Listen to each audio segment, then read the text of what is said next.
যারা উকুলেলে কিনেছেন নিজে নিজেই যে কোনো ধরনের গানগুলো বাজাবেন এই উদ্দেশ্য নিয়েই তো, তাই না? তো যারা এই উদ্দেশ্য নিয়ে উকুলেলে কিনেছেন তাদের উদ্দেশ্যে আমি কয়েকটা কথা বলি। কথাগুলো আপনার এই যাত্রায় আপনাকে কমপক্ষে 40% আপনাকে এগিয়ে দেবে। এখন কথা হচ্ছে কি, আপনি যদি না জানেন আসলে আপনার যে কোনো ধরনের গান বাজাতে হলে কি করতে হবে, যেহেতু আপনার উদ্দেশ্য বা লক্ষ্য যে কোনো ধরনের গান বাজানো, এখন আপনি যদি জানেনই না আপনাকে যে কোনো ধরনের গান বাজাতে হলে আসলে কোন জিনিসগুলো শিখতে হবে, জানতে হবে, পারতে হবে, তাহলে তো আর সম্ভব না, তাই না? তো আমাদের উকুলেলেতে দুইটা পার্ট থাকে, একটা হচ্ছে ফিজিক্যাল পার্ট অর্থাৎ শরীর বৃত্তান্ত অংশের কাজ।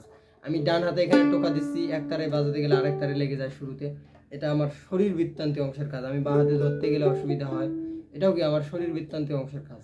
দ্বিতীয় যে কাজটা আমি নিজে নিজেই যে কোনো গানের সুর খুঁজে পাবো সেটা হচ্ছে মস্তিষ্কের কাজ। আপনি ইউটিউব দেখে বা যে কোনো গান থেকেই ফিজিক্যাল পার্টটা, শরীর বৃত্তান্তি অংশের কাজটা প্র্যাকটিস করলে চলে আসবে। তাল সারেগামা অনেকেই আছে বাজাতে পারে, কিন্তু ওখানেই শেষ নয়। সুর যে ব্যাপারটা আছে আর কি, এটা নিয়ে আমি অনেকবার অনেক ভিডিওতে অনেক বলেছি। আশা করি আমি আপনাদেরকে ধারণা দিতে পেরেছি। তাও আমি আপনাদেরকে বলি, আসলে মূলত সুর নিয়েই যেহেতু সমস্যাটা হয়, যে এই সুরটা কিভাবে প্র্যাকটিস করলে আপনি যে কোনো ধরনের গানগুলো বাজাতে পারবেন, তাই না? তো এখন দেখেন, প্রথমত সারেগামাটা আমি অনেকবার অনেক ভিডিওতে বলি বাসাবাড়ির সিঁড়ির মতো, একটার থেকে আরেকটার সাউন্ড বেশি। একটা গান সাউন্ডগুলো উঠানামা করেই তৈরি হয়। একটা গানের দুইভাবে সুরটা উপস্থাপন করা হয়, একটা হচ্ছে সাউন্ডটা উঠানামা করে, আর একটা হচ্ছে অনুভূতি দিয়ে। অর্থাৎ সুর জিনিসটাই মূলত অনুভূতি, অনুভূতিগুলাই ওঠানামা করে, আপনি বলতে পারেন সহজ ভাষায় এটা। তাহলে কি দাঁড়াচ্ছে, সারেগামাগুলা সুর বা সাউন্ডের ফ্রিকোয়েন্সি, সাউন্ড হিসেব করার যে একক ফ্রিকোয়েন্সি, সেটাই হচ্ছে ওঠানামা করে, তাই না? আরেকটা হচ্ছে অনুভূতির যে ব্যাপার। এখন অনেকেই সারেগামাটাকে মুখস্থ বিদ্যা বাজায়,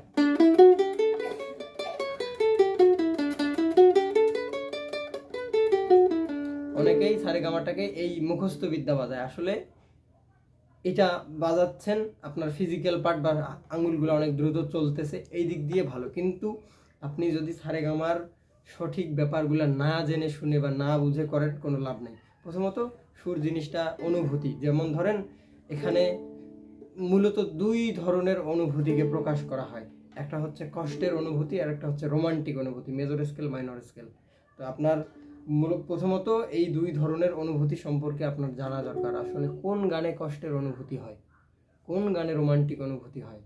তার মানে কি, অনুভূতি জিনিসটা দেখা যায় না কিন্তু চোখে, অনুভূতিকে অনুভব করতে হয়। আপনি কি বলে, আপনার মনে অনেক কষ্ট আছে, হয়তো আপনার মুখে একটা কষ্টের ছাপ থাকবে, কিন্তু জিনিসটা তো দেখা যাচ্ছে না, কষ্টটা তো আর দেখা যাচ্ছে না, তাই না? তো এখন দেখেন, আমি আপনাকে উচ্চারণ করে দেখাই একটা কষ্টের নোটের আর একটা রোমান্টিক নোটের পার্থক্য। আমরা জানি এটা রে, তাই না? শুদ্ধ রে বা রোমান্টিক স্বর। এখন আমি যদি একটা কষ্টের সুরের সাথে এটার পার্থক্য করি, এটা হচ্ছে কোমল রে বলে বা কষ্টের সুর। তো তাহলে দেখেন এটার উচ্চারণ বলতে আমি কি বোঝাতে চাচ্ছি, এই যে সুর যেটা আছে আমাদের গানের সুর, যেটা একদম যেমন ধরেন এমন যদি হতো গানের ক্ষেত্রে হুম হুম হুম হুম হুম, উকুলেলেতেই কিন্তু এগুলো বাজানো সম্ভব, উকুলেলে দিয়েই বা সারেগামা দিয়েই কিন্তু। তাহলে প্রতিটা সুর এক একটা হুম হুম ধরবো আমরা, হুম হুম হুম হুম হুম হুম হুম হুম হুম। এই যে হুম হুম হুম হুমটা করলাম, যে এটাই মূলত উচ্চারণ। এটার সঠিক উচ্চারণটা আপনার জানতে হবে। কষ্টের সুরের ক্ষেত্রে যে সঠিক উচ্চারণটা আছে, এটা আপনার মস্তিষ্ককে তো বোঝাতে হবে। যে কোনো ধরনের গান বাজাতে হলে আপনার মস্তিষ্কই আপনাকে তো সিগন্যাল দেবে যে এই নোটটা বা এই সুরটা এখানে আছে। তো দেখেন,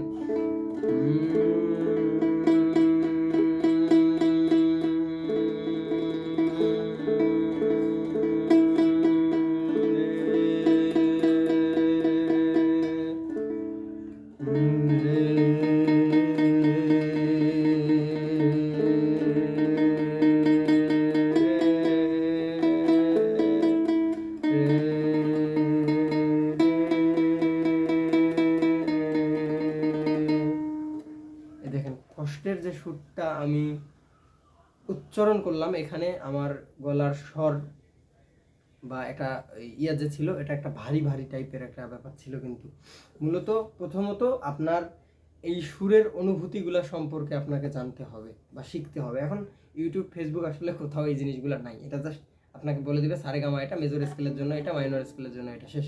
এখন আমি জানি এই সারেগামা দিয়েই সমস্ত রকম গানগুলো হয়, এখন আসলেই কোন গানের জন্য কোন নোটটার ব্যবহার হবে এটা কিভাবে বুঝবেন? এখন ধরেন আপনি অনুভব করতে শিখেছেন বা কোথা থেকে জানলেন গানটা মাইনর স্কেল বা কষ্টের সুরের গান। কষ্টের সুরের জন্য অবশ্যই উকুলেলেতে কোনো নির্দিষ্ট নোট আছে যে এই নোটগুলো কষ্টের সুরের ক্ষেত্রে পড়বে। এখন ওগুলার মধ্যে আসলে কোন নোটগুলা কোথায় কোথায় ব্যবহার হবে, ধরেন এখানে কষ্টের সুরের জন্য এই কয়েকটা নোট আছে আমি জানতে পারলাম। এখন মিলন হবে কতদিনে গানটা, মিলন হবে কতদিনে মাইনর স্কেল অর্থাৎ কষ্টের সুরের গান আমরা বলতে পারি।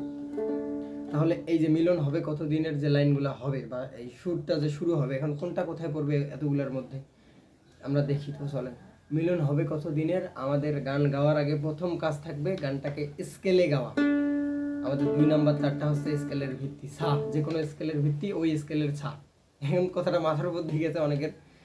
এখন এটা আসলে অনেক বিস্তারিত জানার ব্যাপার, আসলে শিখতে গেলে যদি আপনি শুরু থেকে ধাপে ধাপে না শেখেন মাথার উপর দিয়ে যাবে, এটাই স্বাভাবিক। আমি হাঁটতে পারি না, আপনি আমাকে দৌড়াতে বলবেন, সম্ভব? আমাকে ধাপে ধাপে বা শুরু থেকে আগে হাঁটতে শিখতে হবে, তারপর দৌড়ানো। তাহলে দেখেন শুরুতে হচ্ছে মিলন হবে কতদিনে না, 2 নাম্বার তারে টোকা দিয়ে আমরা গলাটা মিলিয়ে নেব। অনেকেই আছে এখানে টোকা দিবে আর আন্দাজি বা হামিং করবে, এর লাভ নাই। আপনার উকুলেলেতে একটা সাউন্ড উৎপন্ন হচ্ছে, কিন্তু ওই সাউন্ডটা আর আপনার গলার যে হামিং বা গুনগুন ওইটা আর এইটা সেম বা একই হতে হবে। যদি আমি বেশি করি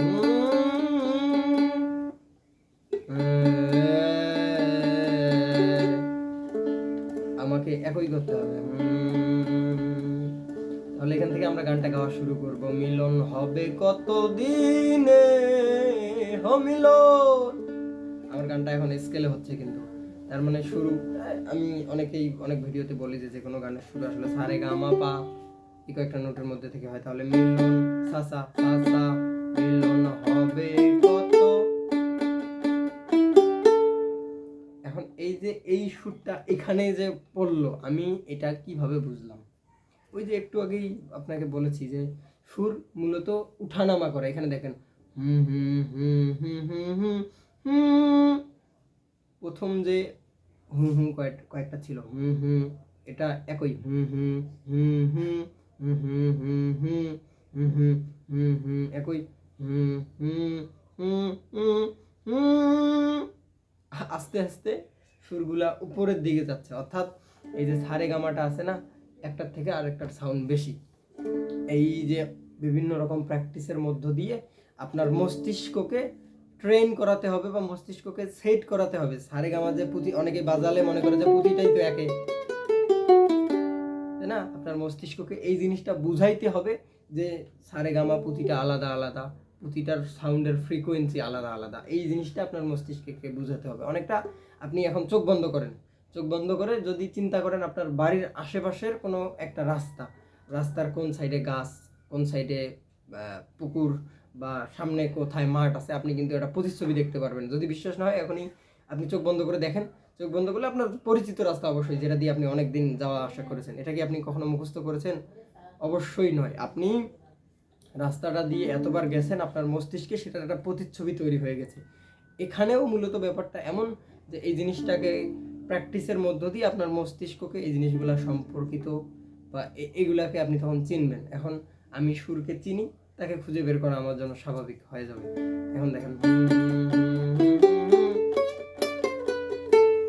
এখানে যে উঠানামা করতেছে না, আমি যেটা খুঁজতেছি সুর, কিন্তু গানের এটা গানের কথা মিলন হবে কতদিনে, এটার সাথে আমাদের কোনো সাথ নাই বা কোনো ইয়ে নাই। আমরা বাজাবো মূলত গানের সুরটাকেই খুঁজবো। আমি যেটা খুঁজতেছি আমার মস্তিষ্ক এই সুরগুলোকে চেনে কিন্তু, আর আমি খুঁজতেছি কোনটা মস্তিষ্ক অটোমেটিক এখানে আমার বা হাতকে সিগন্যাল দিয়ে দিয়েছে যে কোনটার প্রথম যে খুঁজতেছি সেটা আসলে কোন নোটে, তার পরবর্তী যে সেটাও কোন নোটে। এটা ন্যানো সেকেন্ডের মধ্যে হয়ে যায় যখন আপনার মস্তিষ্কের জিনিসগুলো সেট থাকবে।